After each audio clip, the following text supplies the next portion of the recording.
հետո կքննարկենք։ Քոչյան համեցեք։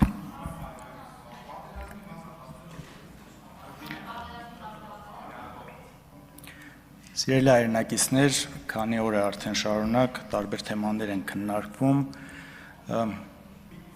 կուզեի անդրադառնալ մի քանիսին, նախ շատ խոսվեց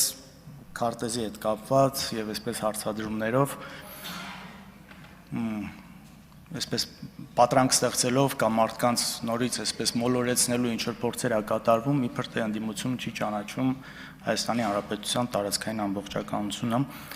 Իրականում ինչն է խնդիրը կամ որտեղից է գալիս այս ամեն ինչը, նույն սահմանազատման հետ կապված, երբ որ հանձնաժողով էր ստեղծում, քննարկումներն էին,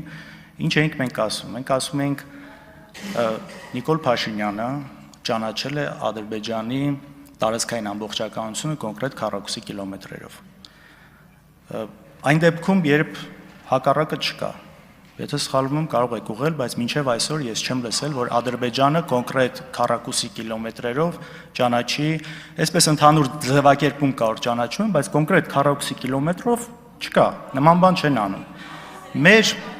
Մեր խնդիրը որն է այստեղ, նույն սահմանազատման հետ կապված մնացածի, որ այստեղ փոխադարձաբար չի գործում։ Մենք գիտենք իրենց պահանջները, որոնք են այսպես զավթողական, նաև խոսույթը, այսքան նաև այս օրերին քննարկված ադրբեջանցիների այս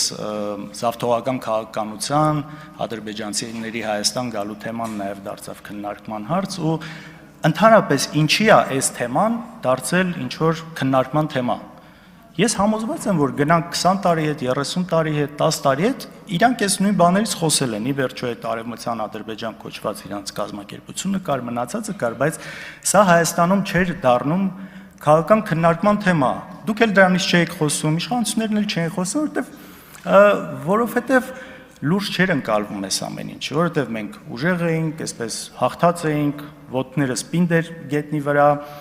կար այդ վստահությունը, կար արտաքին քաղաքականությունը ճիշտ, ու սա չկար։ Ու երբ որ հետո շարունակաբար տեսնում ենք, որ այնինչ նրանք ուզում են, այն պահանջները, որոնք դրվում են Մինսկի խմբի մասով, Սահմանադրության մասով, դառնում է իշխանության կողմից քննարկվող թեմա եւ պահանջներին նաեւ համաձայնում, այս ամեն ինչը օբյեկտիվորեն մտավախություն է առաջացնում։ Իսկապես մտավախություն է առաջացնում, չէ՞։ Տեսնում եք մնացած հարցերում ասում են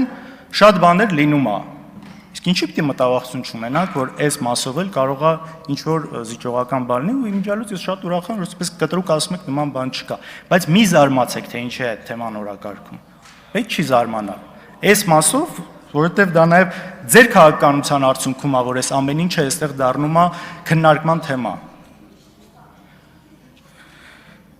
Մյուս մասով ԵՄ Ռուսաստան էս ըստիս արհեստական էս դիլեման, որ կա։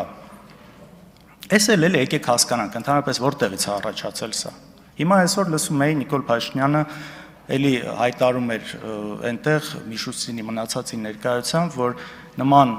թեմա չկա, օրենքը ընդունել ենք, բայց նման նպատակ չունենք, երբ որ մի խոսքով էս նույն բանն է։ Կարեք բացատրեք մեզ էլի, այդ օրենքը ինչի համար ենք ընդունել։ Մենք այդ օրենքի ընդունելուց էլ ենք խոսում։ Նախ ինքը օրենքի տեսքել չունի։ Իմաստը ո՞րն է։ Անկեղծ չեմ կարողանում հասկանալ։ Ո՞րն է եղել իմաստը այդ օրենքը ընդունելու։ Լավ, այն ժամանակ էլ խոսում էինք սրա մասին, ասում էինք, որ բան չկա։ Ի վերջո լավ է եվրոպական չափանիշներին ձգտելը, նման պետությունների շատ օրինակներ կա եվրոպական, իսկապես մենք պետք է ձգտենք, շատ ինստիտուտներ փորձենք կայացնենք այս առումով, բայց դրա համար այդ օրենքը ընդունել պետք չի։ Դրա համար նույնիսկ եթե վերցնենք օրինակ Շվեյցարիայի ու Նորվեգիայի օրինակ, իրանք ԵՄ անդամ չեն, բայց երբ ուզեն այսինքն 6 ամսում կլինեն։ Այսինքն մենք պիտի ձգտենք այդ պետությունը ունենանք, որ երբ որ այսպես անենք, այդ ցանկությունը ունենանք, աշխարհակաղակական մնացած նպատակահարմարությունը տեսնենք, գնանք այդ քայլին։ Բայց ոչ թե այս փուլում արդեն, այդ չգիտեմ պրովոկացիոն օրենքն է, ինչն ընդունենք, որը Հայաստանի ժողովրդին, մեզ ոչ մեկին չի տալիս ոչ մի օգուտ։ Հակառակը դառնում է այսպես թեմա։ Ինչի համար։ Անհեռատես ասեմ, միտումնավոր ասեմ այս քայլերը բերել են նաև այս խնդիրներին, որը կա։ Տիկին Թագուհի Ղազարյանը ճիշտ է մանիպուլատիվ այսպես կոնտեքստի մեջ խոսեց իր զգացմունքներից, որ ունեցել է, որոնք անկեղծ էին միանշանակ են ինչ ինքը ասել է, իհարկե շատ այսպես հասկանալի է այն ամեն ինչ ինքը զգացել է։ բայց ես չգիտեմ օրինակ ինքը ինչ է զգացել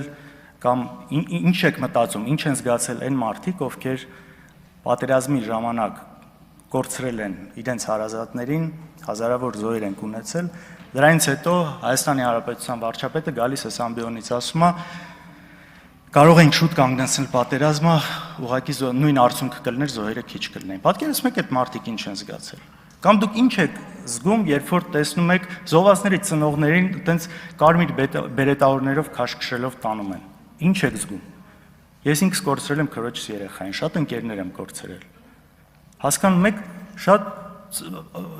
անբացատրելի է այս ամեն ինչը դրանից հետո տեսնելը։ Ու այստեղ ներողության հարց չի կամ որ քանի տեղ գնում խոնարհվում են ծնկով, լավ էլի։ Մնացած մյուս մասով մեկ էլ այսպես մի քանի տարի առաջ սկսվեց, որ ամեն նախկին ասածը, երբ որ դուք խախտում եք, հատկապես Նիկոլ Փաշինյանը շատ խոսույթ Արցախի հետ կապված, Հայաստանը եւ վերջ, մնացած շատ թեկուզ ձեր 17 թվի քարոզչական էս տեսանյութերը, որ նայում ենք, այսպես Արցախի մասին խոսույթը, պաշտպանությունը, հիմա որ այս հարցերը տալիս ենք անհարմար վիճակում եք հայտնվում, ինչ է ասում։ Դուք չէ, բոլորին չասեմ, կոնկրետ Նիկոլ Փաշինյանի մասով, ասում է, մենք բոլորս դաշնակցական էինք, այդ մտածելակերպով էինք։ Չէ, ժողովուրդ, այդպես չի։ Ստեղ կար քաղաքական նպատակահարմարություն։ Այդ ժամանակ կոպիտ ասած դա էր ծախվում, դա եք տալիս։ Հիմա հասկացել եք, որ դա էլ բան չի, այս պատերազմը մնացածը ու այսպես այդ ամեն ինչը այսպես քողարկվում է դրանով։ Չէ, դաշնակցական չէիք։ Կամ նույն եթե ավելի հետ գնանք իր հոդվածները, թե ինչ էր մտածում ինքը Արցախի մասին, ոնց էր այդ ամեն ինչը բնութագրում, դու հասկանում ես քաղաքական նպատակահարմարություն։ Հիմա սա է լավ, սա կանենք, մյուսն է, մյուսը, ու այստեղ նաև ինչն է կարևոր Վիլեն Գաբրիելյանը երեք ինձնից խոսեց էլ ես ընդհանուր առանց շատ խորանալու գիտեք անկեղծ չի կարծում եմ, երբ մարդ համարելով որ ինքը անցել է անարդարություններով, գալիս է ու այդ անարդարությունները ինքնա սկսում անել։ Սա առնվազն ազնիվ չէ։ Ու ես համաձայն եմ, որ իշխանության գալը չպիտի լինի նպատակ, պիտի լինի միջոց։ Բայց երբ որ տեսնում ես, որ մարդ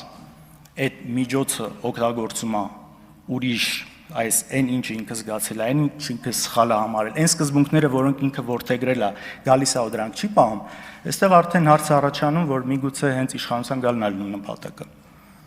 Ես համաձայն եմ իմիջիայլոց մասնակիորեն նրա հետ, որ այստեղից շատ ժամանակ ես խոսել եմ ինձնից, հորիցս, ընտանիքի հետ կապված, բայց հասկանանք ինչի համար։ Ուշքս գնում է այստեղ գամ, ես խոսամ իմ հետ կապված ինչ-որ հարցից։ Ձեզնից է չէ դա գալիս։ Մենք ինքներս ենք ինչքան ժամանակ ասում, որ հերիք է 8 տարի է իշխանության եք։ Անընդհատ խոսում ենք, մենք ասում ենք եկեղեցու վրա հարձակում կա, չգիտեմ, 2001 թիվ։ Մենք ասում ենք անարդարություններ կան, քաղաքական բանտարկյալներ կան 2000։ Ժողովուրդ դուք եք հիմա։ Ես համաձայն եմ, որ դա լավ չի, պետք չի։ Ու իմիջիայլոց նույնպես չի որ բոլոր ելույթները։ Շատ ելույթներն ու Նիկոլ Փաշինյանին տրված հարցերը բացարձակ ուրիշ բան էին։ Ինքն է շուտ տալիս այդտեղ տանում։ Ինչպես այստեղ շատերը։ Այս քանի օրվա օրինակը խնդրում եմ նայեք։ Ես եմ եկել խոսել մարտի 1-ից, թե դուք։ Ու մնացած հարցերից։ Էնպես որ այստեղ հարցում այդքան էլ անկեղծ չի այն ինչ ասում եք, թե չէ մնացած մասով մեր ժողովրդին հուզող հարցերից խոսելը միշտ մեր համար ակտուալ է, նախկին տարիներում առավել ևս անվտանգային հարցերն են եղել էական եւ կարեւոր եւ դրանից ենք խոսում։ Սոնա Ղազարյանը խոսում էր դիվերսիֆիկացիայի կարևորության մասին, հատկապես այսպես Ռուսաստանի հետ կոնտեքստում։ Ես նաև այս մասով ուղղակի հիշեցնեմ նույն 2000-ականներին ԵՄ-ի հետ առևտրաշրջանառաբերությունը շատ ավելի շատ էր, քան հիմա։ Ու հարաբերակցությունը Ռուսաստանի հետ այս մասով ձեր կախվածությունը, ձեր իշխանության ընթացքում կախվածությունը շատ ավելի է մեծացել։ Սա ուղղակի որպես ինֆորմացիա։ Ինչպես գիտեք, Հայաստան խմբակցությունը խստորեն դատապարտում է Գարեգին Բ. ամենայն հայոց կաթողիկոսի դեմ եւ սրբազան հայրերի դեմ նախաձեռնված այն ստոր հետապնդումները, որոնք իրականացնում է այս իշխանությունը եւ մենք նաեւ այսօր մեր ներկայությունն ենք ունենալու ի պաշտպանություն Հայաստանի առաքելական եկեղեցու Էջմիածնում դատարանի մոտ։ Հարություն Հարությունյան։ Դալիճում չէ։ Համեցեք։